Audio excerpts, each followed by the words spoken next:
విజయవాడ ఉగ్ర లింకుల కేసులో వెలుగులోకి కీలక విషయాలు వస్తున్నాయి. హైదరాబాద్కు చెందిన సైదా బేగం విచారణలో సంచలన విషయాలు బయటపడ్డాయి. మహిళల్ని, యువతని ఉగ్రవాదం వైపు ఆకర్షించి వెపన్ ట్రైనింగ్ ఇవ్వాలని సైదా బేగంకు జిహాదీ ముఠాల ఆదేశాలు జారీ చేశారు. కవాటిన్ పేరుతో వాట్సాప్ క్రియేట్ చేయడమే కాకుండా గ్రూప్లో లాడెన్, జకీర్ నాయక్ వీడియోలు షేర్ చేసింది. ఇదే అంశానికి సంబంధించి పూర్తి డీటెయిల్స్ మా కరెస్పాండెంట్ రాజ్ కుమార్ అందిస్తారు. రాజ్ కుమార్,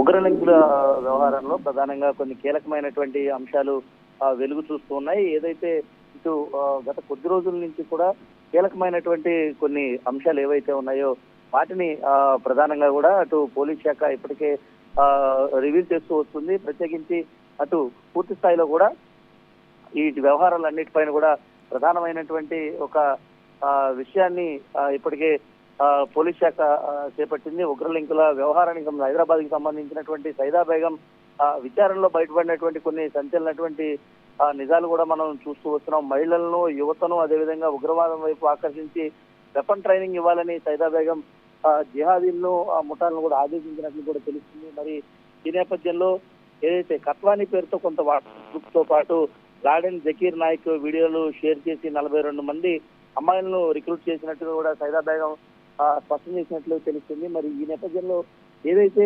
ప్రధానంగా ఈ ఉగ్రలింకుల వ్యవహారంలో పోలీసులు కొంత పురోగతి కూడా సాధిస్తూ వస్తున్నారు. ప్రత్యేకించి కీలకమైనటువంటి కొన్ని విషయాలపైన కూడా దృష్టి సాధిస్తూ ఉన్నారు. మరి పూర్తి స్థాయిలో కూడా కీలకమైనటువంటి కొన్ని విషయాలపైన ఏదైతే ఇటు పోలీసులు దృష్టి సాధించారు కాబట్టి మరి ఈ ఉగ్రలింకుల కేసు వ్యవహారంలో ఎలా ముందుకెళ్ళబోతున్నారనేది కూడా వేచి చూడాల్సిన అంశంగా ఉందని చెప్పుకోవచ్చు. Right, thank you Raj Kumar.